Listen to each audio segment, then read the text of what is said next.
বন্ধুরা, কথায় আছে যার নিজের ঘর কাচের হয় তার অন্যের ঘরে পাথর ছোড়া উচিত নয়। এই কথাটা বলছি চীনকে কটাক্ষ করে। আপনাদের মনে আছে যখন আমাদের চন্দ্রযান মিশন ফেল হয়েছিল তখন চীনা মিডিয়া এবং চীনা সরকার কিভাবে ভারতের মজা উড়িয়েছিল? এটুকুই নয়, সদ্য যখন ব্রহ্মস মিসাইল পাকিস্তানের ভেতরে গিয়ে পড়েছিল তখনও চীনা মিডিয়া কোনো জায়গা ছাড়েনি ভারতের মজা ওড়াতে, ভারতের মিসাইলের ব্যাপারে উল্টোপাল্টা বলতে। কিন্তু আজ থেকে কিছু ঘন্টা আগে যা হয়েছে তাতে চীন এবং চীনা সরকার খুবই খারাপভাবে ফেসে গেছে। স্ক্রিনে আপনারা এই ভিডিওটা দেখুন। সোশ্যাল মিডিয়াতে এটা প্রচন্ড ভাইরাল হচ্ছে। অনেক মানুষ এটা বলে যে এটা ম্যাটিওর শাওয়ার মানে উল্কাপিণ্ডের বৃষ্টি, কিন্তু আজ সকাল হতে হতে জানা যায় এটা কোনো প্রাকৃতিক ঘটনাও ছিল না।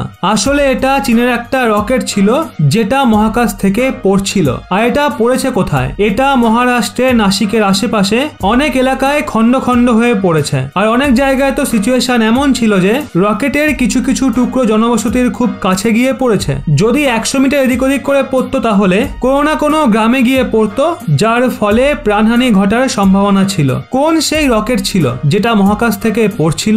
বলা হচ্ছে এটা চীনের লং মার্চ 5B রকেট। আপনাদের মধ্যে হয়তো অনেকের মনে পড়ে গেছে যে আজ থেকে মাত্র কিছু মাস আগেই ভারতের নিকটে মালদ্বীপেও চীনের এমনই একটা long March 5B rocket crash করেছিল। আর এখন একটা রকেট সোজা ভারতের মাটিতে এসে পড়েছে। যদি এখন কথা বলি চীনের, তো সেই ব্যাপারে চুপ করে আছে, কারণ সে জানে গোটা দুনিয়াতেই ঘটনার জন্য তার মজা উড়ানো হচ্ছে, চীনকে নিয়ে ছিছি হচ্ছে।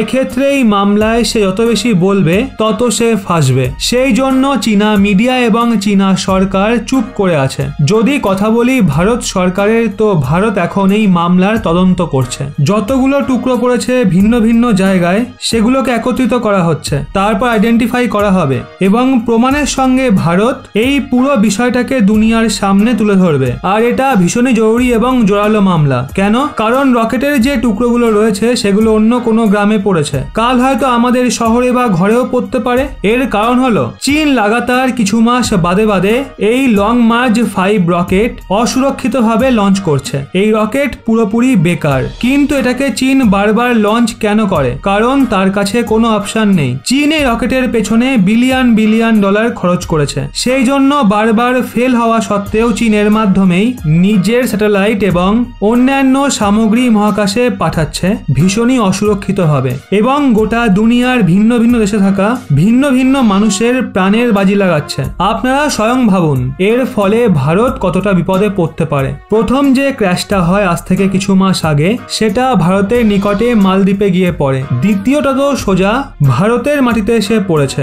যদি এবার তৃতীয় ক্র্যাশটা হয় তাহলে কোনো বড় ব্যাপার হবে না যদি সেটা দিল্লিতে গিয়ে পড়ে বা ভারতের অন্যান্য কোনো বড় শহর যেমন মুম্বাই, ব্যাঙ্গালোরের মতো শহরে গিয়ে পড়ে, যার ফলে ভারতের প্রচুর লোকসান হতে পারে। যদিও আপনাদের মধ্যে হয়তো অনেকে বলতে পারেন ভারতের কাছে তো ডিফেন্স সিস্টেম রয়েছে, অ্যান্টি স্যাটেলাইট সিস্টেমও মজুত রয়েছে, যেগুলোর মাধ্যমে আমরা এই রকেটকে আকাশেই ধ্বংস করতে পারি। তাহলে আমরা এরকমটা কেন করলাম না? এর কারণ হলো এই রকেট ভিন্ন ভিন্ন জায়গায় খন্ড খন্ড হয়ে পড়ছিল, এর জন্য সেগুলোকে ধ্বংস করা যাবে না।